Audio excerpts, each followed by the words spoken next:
बिहार प्रांत के बिहार में हम सभी का गया जी से बिहार हुआ। गया शहर से बौद्ध गया की ओर आगे बढ़े। जानकारी थी कि यह बौद्ध गया जो स्थान है यह बुद्ध के जीवन से जुड़ा हुआ स्थान है। महात्मा बुद्ध साधक हुए हैं, सन्यासी हुए हैं। उन्होंने साधना की, पर उन्होंने जिस साधना को स्वीकार किया था वो साधना उन्हें कठिन लगी। ऐसा कहा जाता है कि बुद्ध ने अपने प्रारंभिक जीवन काल में निर्ग्रंथ मुनि बनकर के तपस्या की। 6 बरस तक तपस्या की। मुनि के रूप में उनका आहार विहार होता था। निर्ग्रंथ मुनि की चर्या का वो पालन करते थे, लेकिन निर्ग्रंथ मुनि की चर्या पालन करना उन्हें काफी कठिन लगा। तब उन्होंने विचार करके उस कठोर चर्या को छोड़ करके मध्यम मार्ग, सरल रास्ते को अपनाया।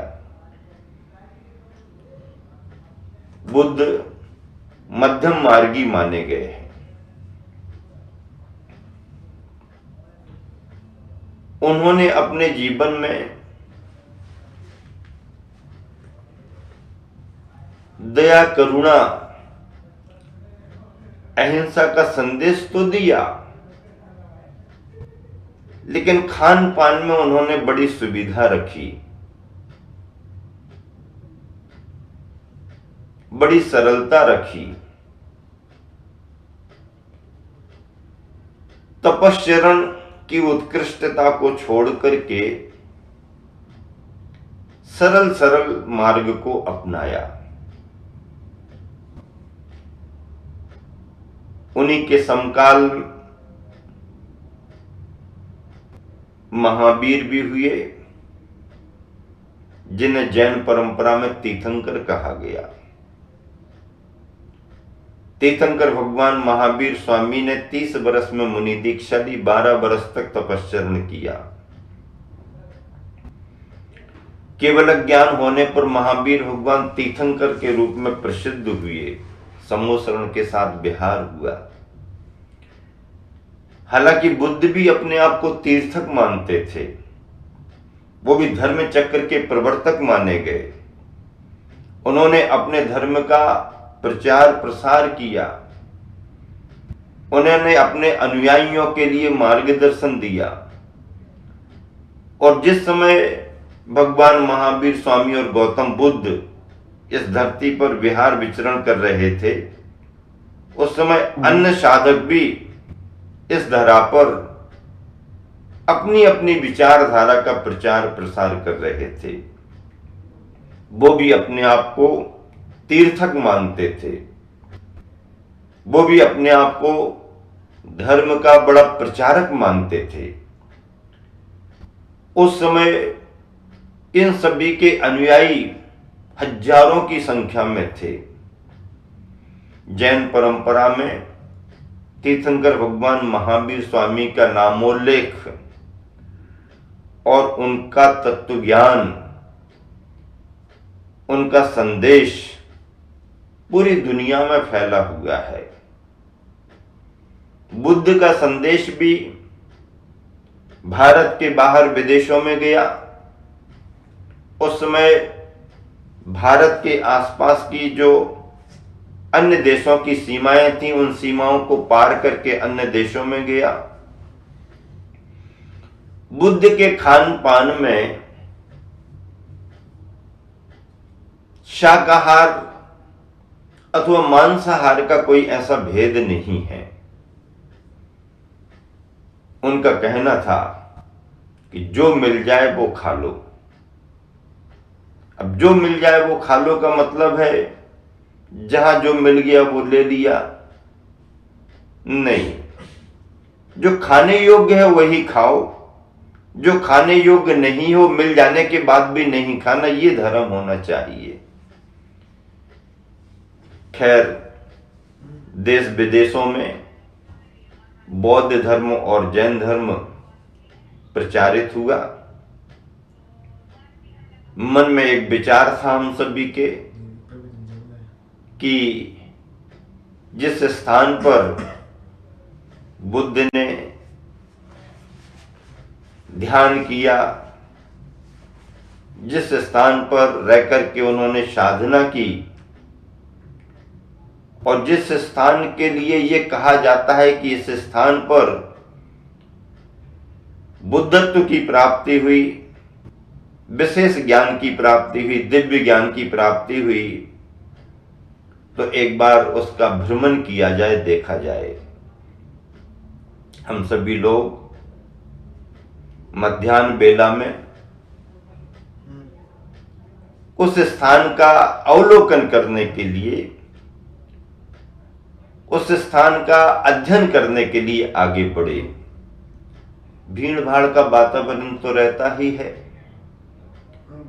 विभिन्न देशों के भक्त वहां आकर के सभी अपनी अपनी भावना से उपासना पूजा कर रहे थे।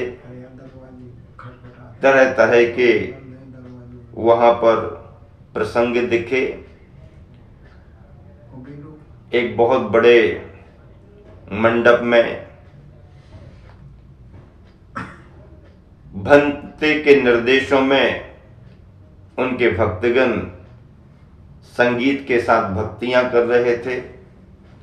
भक्ति करने का उनका तरीका अपना था। किसी तरफ देखा तो लोग आसन की मुद्रा में बैठकर उठकर जैसे सूर्य नमस्कार वगैरह करते हैं, वैसा वह प्रयोग कर रहे थे।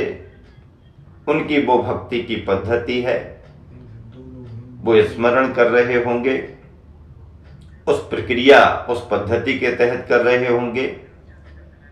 कुछ लोग माला से जाप कर रहे, कुछ लोग ग्रंथ को रख करके उसका अध्ययन कर रहे, कोई प्लास्टिक पन्नी की अपनी कुटियां बना करके 2-2 3-3 दिन ध्यान साधना में लगे।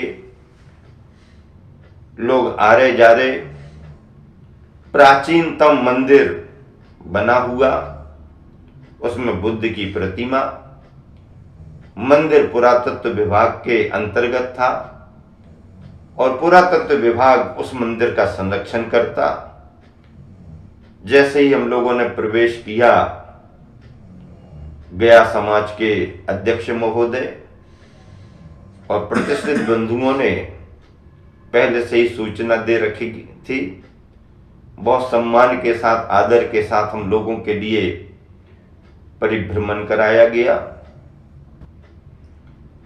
अवलोकन करने पर यह ज्ञात हुआ कि मंदिर जिस रूप में प्राचीनता को लेकर के बना था, उसमें कोई परिवर्तन नहीं किया गया। उसका कारण पुरातत्व विभाग के अंतर्गत था और पुरातत्व विभाग नेचुरल यथावत रखने पर ही विश्वास करता है। वहां के जो भी भंते या भिक्षु थे, प्रबंधक के रूप में उन्होंने आकर के सारी जानकारियां दी। चूंकि हम सभी लोग अध्ययन करते रहते हैं, बौद्ध धर्म क्या है, मान्यताएं क्या है, उनका जीवन क्या था, जैन धर्म क्या है, जैन धर्म की मान्यताएं क्या है, भगवान महावीर स्वामी का जीवन क्या था, तीर्थंकरों का जीवन क्या होता है, तो तुलनात्मक अध्ययन करने की दृष्टि से सब निरीक्षण कर रहे थे। इसी के साथ में आगे बढ़ते हुए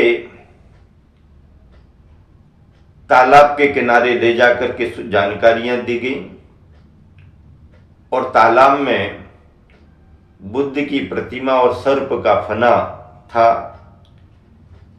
बताने वालों ने ये बताया कि यहाँ पर ध्यान करते समय बुद्ध पर आंधी तूफान आदि का उपसर्ग हुआ। उस समय सर्प ने आकर के उनकी रक्षा की, ऐसी कहानी बताई जाती है। एक विशाल वृक्ष पीपल का था, जिस वृक्ष के बारे में यह कहा जाता कि इसी वृक्ष के नीचे महात्मा गौतम के लिए बुद्धत्व की प्राप्ति हुई। पीपल का वृक्ष पुराना था, पर 2000 वर्ष से भी ज्यादा पुराना हो ऐसा तो नहीं लग रहा था। शाखा प्रति शाखा, बीज पर बीज अगर बढ़ते रहे हों तो कोई बात अलग है, लेकिन वही पेड़ था, वही पेड़ है, आदि आदि की चर्चा तो कर रहे थे, लेकिन अब क्या स्थिति है पता नहीं।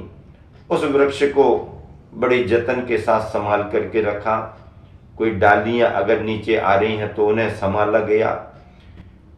विदेश से या देश से जो भी आते हैं उनकी मान्यता में पीपल का प्रत्येक भाग महत्वपूर्ण है, उनके लिए वंदनीय पूजनीय है।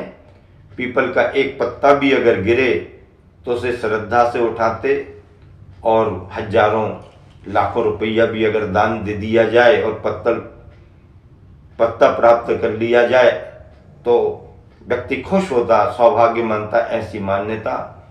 इस तरह से बोध गया में बुद्धत्व की प्राप्ति वाले स्थान का भी निकटता से अवलोकन किया, चर्चाएं सुनी, और वहाँ के प्रबंधकों ने वहाँ की जो एक गाइड बुक थी बड़े आदर सम्मान के साथ हम लोगों को भेंट की। इस तरह से सभी तरफ अवलोकन करते हुए हम लोग आगे का विहार किए। गया में बौद्ध समुदाय की भी बड़ी आस्था है। हिंदू समुदाय की आस्था का केंद्र तो है ही फल्गु नदी, और फल्गु नदी के निकट पिंडदान की जो परंपराएं हिंदू समाज में हैं वह भी सब चर्चाओं में आती रही। जैन धर्म का आचार विचार कितना प्रामाणिक और कितना पवित्र है, कितना प्रामाणिक और कितना पवित्र है।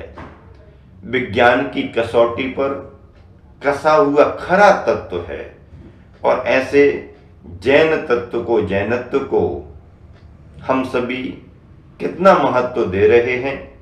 भगवान महावीर स्वामी ने अहिंसा के संदेश को, शाकाहार के सिद्धांत को, खान पान की पवित्रता को कितने प्रामाणिक तरीके से और कितने संतुलित तरीके से अपने विचारों के रूप में दिया है, वो परंपरा आज भी चली आ रही है। खान पान का प्रभाव अपने जीवन पर बहुत बड़ा पड़ता है। जैसा खाएं अन्न वैसा होवे मन, जैसा पिए पानी वैसी बोले बानी। खान पान, तुम्हारी थाली में जो भी परोसा जाता है वह केवल पेट भरने की सामग्री नहीं है, वह तुम्हारी जीवन की शैली है। उसमें करुणा है, उसमें दया है, उसमें सात्विकता है। स्वाद तो है ही, लेकिन सात्विकता भी है। अपने स्वाद के लिए किसी जीव का घात कर दिया जाए ये उचित नहीं है। जीने के लिए आवश्यकता है, इसलिए आप ग्रहण कर रहे हो, पर उसमें मादकता नहीं होना, उसमें हिंसा नहीं होना, दया और करुणा का पुट उसमें होना। आपके भोजन की जो थाली है उसमें परोसा गया प्रत्येक सामान तुम्हारे विचारों की करुणा को स्पष्ट करता है। हाँ, वह शरीर को पोषक तत्व तो देता ही देता है, तुम्हारे विचारों को भी पोषक बनाता है। शांति सागर जी महाराज जी जब घर में रह करके खेती करते थे तो वो अपने खेत में ज्वार जो लगती थी, ज्वार, उस पर पक्षी आकर के बहुत बैठते थे, तो ये उड़ाते नहीं थे। अड़ोसी पड़ोसी खेत वाले अपने खेत से पक्षियों को उड़ाते थे। उड़ाना तो उनका काम ही है, पक्षी को तो उड़ाएंगे। लेकिन शांति सागर जी महाराज गृहस्थ जीवन में खेती किसानी करते समय अपने खेत के पक्षियों को नहीं उड़ाते थे, बल्कि होता क्या था, अड़ोस पड़ोस के खेतों से उड़ाने के कारण वो पक्षी आकर के भी इनके खेत में बैठ जाते थे, इनके खेतों के दाने चुगते रहते थे। लेकिन चारित्र चक्रवर्ती में लिखा गया है कि इतना होने के बावजूद भी सभी की अपेक्षा इनके खेत में फसल ज्यादा आती थी, और यह इसके साथ यह भी काम करते थे, पक्षियों को तो उड़ाते नहीं थे, बल्कि इस भाव से कि खाएंगे तो पानी कहाँ पिएंगे, तो मेड़ पर पानी भर भर करके रख देते थे, दाना भी चुगो और पानी पी करके चले जाओ। ये जो करुणा का भाव है, ये जो दया का भाव है, इस भाव के कारण जो उनका पुण्य आता था, उस पुण्य से इनके खेत में और ज्यादा फसल होती थी। ऐसा दया का, करुणा का सिद्धांत है।